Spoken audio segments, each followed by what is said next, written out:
Hey, I'm Gary Strigler, and I absolutely love working with panel molding details. The framing panel details something you put a frame together, put a piece of plywood behind it, and then add a molding inside to get a great looking detail. And there's all kinds of options. Now, one of the things that I used to say when I owned a company as well, if something's a little bit harder to do, it's probably a little bit better. This that I'm going to share with you is called collection molding, and it's definitely a little bit harder, but you get a wonderfully unique look. So I've got two examples here. This is what we do most of the time, and it's simply a molding that's sitting inside a frame. Again, once this is painted or stained, it gives you a great look.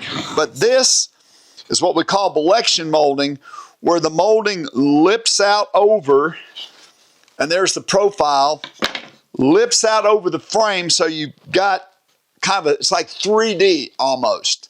So again, an amazing look, but you have to know how to cut it. So the first thing, when you cut this, I'm going to lift these out of here. If I was going to cut this piece of collection molding, what I need is a piece of wood, that one here, to sit in here like this to hold it. It's kind of like cutting crown molding. You sort of have to hold it how it's going to be installed. So this piece of wood is the same thickness as my frame here. Now, when you're doing a whole lot of this, that in a perfect world, that's just amazing.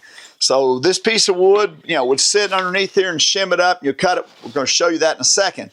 But one of the things that I found is sometimes to adjust the cut a little bit, maybe some of your wood's a little bit thicker, your plywood's not quite in the right place, you can adjust how the cut works out. Like this piece is barely under 13/16 this way, it's 3/4 this way.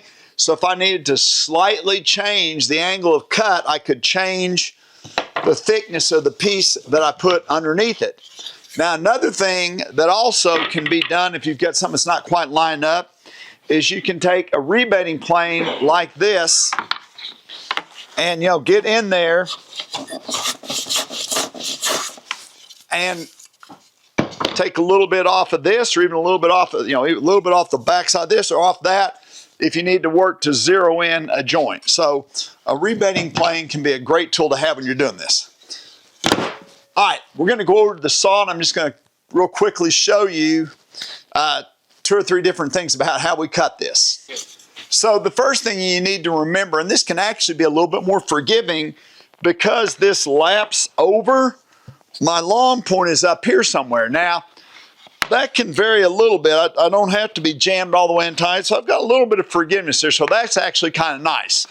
But again, your long points are out here. You can even take maybe like a square or a Craig multi-mark and trace lines where this, how much that lips over, so you know where to cut. What I do a lot of times, I'll just cut a little bit long and then go back and kind of ease into my joint. But what I did want to share is how to make this cut.